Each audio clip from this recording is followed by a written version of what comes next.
Ma'am ఇప్పుడు పెళ్ళిలో కానివ్వండి, ఒక రిలేషన్‌షిప్‌లో ఇన్ ఎనీ రిలేషన్‌షిప్ కొంతమంది కొన్నాళ్ళు కలిసి ఉన్న తర్వాత అప్పుడు స్టార్టింగ్‌లో బానే ప్రేముంటుంది, అన్నీ ఉంటాయి.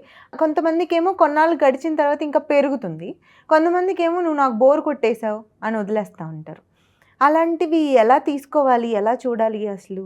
ఎలా డీల్ చేయాలి ఈ సిట్యుయేషన్ వచ్చినప్పుడు? మ్యారేజ్‌ని సీరియస్‌గా తీసుకున్నాళ్ళైతే గనక ఇట్లా బోర్ కొట్టేసింది, లేకపోతే ఇట్లాంటి రీజన్స్ చెప్పరు రూప. మ్యారేజ్ అనే కాదు, even when 2 people are in love with each other, any రిలేషన్‌షిప్‌లో ఒక బాండ్‌ని క్రియేట్ చేసుకుంటే అవతల మనిషి మీద బోర్ కొట్టదు. అమ్మంటే బోర్ కొడుతుందా? నాన్నగారంటే బోర్ కొడుతుందా? ఇవన్నీ బోర్ కొట్టే రిలేషన్‌షిప్స్ కావు. అవి లైఫ్ టైమ్ రిలేషన్‌షిప్స్. దానికి ఒక మర్యాద ఇవ్వాలి ఆ రిలేషన్‌షిప్‌కి. సో బోర్ కొట్టింది, లేకపోతే అవతల వాళ్ళు నల్లగా ఉన్నారు, లావు అయిపోయారు, జుట్టు ఊడిపోయింది, లేకపోతే నాకు వైబ్స్ కుదరట్లేదు, నాకు ఇంకెవరంటేనో ఇష్టం అనిపిస్తుంది. ఇవన్నీ ఏంటంటే అవతల మనిషికి మనం విలువ ఇవ్వకుండా, అవతల మనిషిని మనం స్పౌజ్ లాగా కాకుండా ఒక ఇంట్లో ఒక మనిషి తిరుగుతున్నట్టుగా ట్రీట్ చేసామంటే ఇలాంటి థాట్స్ వస్తూ ఉంటాయి. సో అంతకుముందు ఒకసారి నేను చెప్పాను చూడు రూప, మ్యారేజ్ని ప్రేమ బిల్డ్ చేసుకోవాలి. ప్రేమ బిల్డ్ అవ్వాలంటే you need to be very close to the other person by being trustworthy and transparent. అలా ఒక రిలేషన్షిప్ ఫామ్ చేసుకున్నప్పుడు రోజు ఆ మొహం చూసే మొహం అప్సరస్లానే కనిపిస్తుంది. You look much handsome than any Hollywood or Bollywood hero.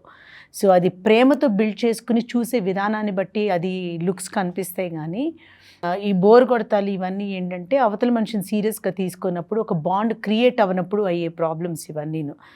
Like you need to compliment each other. ఒకప్పుడప్పుడు లైక్ నీ శారీ చాలా బాగుంది, లేకపోతే you look so handsome today, అలా చిన్న చిన్న కాంప్లిమెంట్స్, స్మాల్ ప్రెజెంట్స్, ఇవన్నీ ఏమవుతాయి అంటే makes your day so blossom and also the relationship. So అలా బిల్డ్ చేసుకుంటే ఒకరి మీద ఒకరు రోజు కొత్త జంటలాగానే బిహేవ్ చేసుకుంటే వెళ్ళాలి లైఫ్లో. ఎవ్రీ డే ఒక ఫ్రెష్ స్టార్ట్ అనుకోవాలి. సో మ్యారేజ్లో మనం 25 years 50 years ఈ మైల్ స్టోన్స్ అని మనం సెలబ్రేట్ చేసుకుంటాం చూడ్రూపా. ఇవన్నీ ఏంటంటే మేబీ మెమరీస్ ఏమో కానీ, బట్ నాకు పర్సనల్గా I feel every day you need to cherish in a marriage, in any relationship. Every day need to be new, every day need to be beautiful.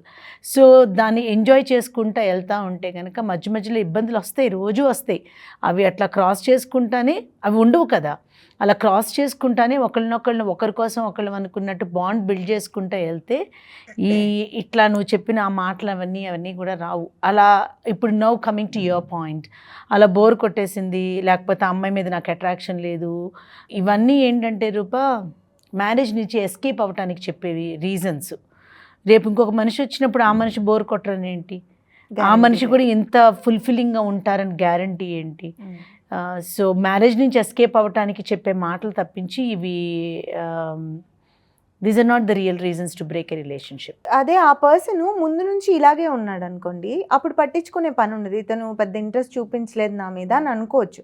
కానీ కొంతమంది ఫస్ట్ నుంచి మ్యారేజ్ని సీరియస్గా తీసుకుంటారు, లవ్ చేస్తారు, ప్రేమగా చూసుకున్న వాళ్ళు సడన్గా మారిపోతారనమాట. అలా కాదు రూపా, ఫస్ట్ అసలు నువ్వు అన్న ఫస్ట్ క్యారెక్టర్ ఉంది కదా ఏంటి, లైక్ ఫస్ట్లో ఇలాగే ఉన్నాడంటే ఈ అబ్బాయి ఎప్పుడు ఇలాగే ఉన్నాడని అసలు అలాంటి వాళ్ళతో ఎందుకు బతకటం? You just have one life.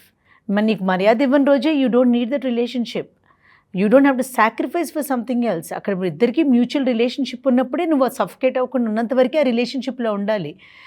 అవతల మనిషి ఇంతే, నా జీవితం ఇంతే అని సరిపెట్టుకోవాల్సిన అవసరం లేదు Roopa. Let me clarify that point.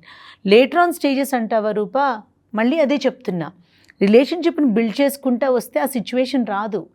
మనం ఫస్ట్లో ఈ అబ్బాయి బాగానే ఉన్నాడు అంటే మన వైపు నుంచి ఏదో తప్పు జరిగిందని. తప్పు అంటే something is lacking from our side. Maybe అతను కానీ ఆమె కానీ చూపించే ప్రేమకి మనం రెసిప్రోకేట్ అవ్వక, దానికి విలువ ఇవ్వక, మేబీ వాళ్ళు అలా ఫీల్ అవుతున్నారేమో అని కూడా ఉంటుంది కదా రూపా. ఫస్ట్ నుంచి ఇష్టం చూపించిన వాళ్ళు ఇప్పుడు సడన్గా మారారు అంటే మన వైపు మనం మార్చుకోవాల్సినవి కూడా ఏదో ఉండుంటాయి అనేగా. Correct. So it's always mutual, it's always between 2 people. So అప్పుడు బాగున్నాడు, ఇప్పుడు బాగోలేదు, అప్పుడు చాలా ప్రేమగా ఉండేది, ఇప్పుడు ఉండట్లేదు అంటే ఇక్కడ మనం ఏం తప్పు చేసామా అన్న ఎనాలిసిస్లోకి వెళ్తే relationship will build again, it will blossom again. Yeah.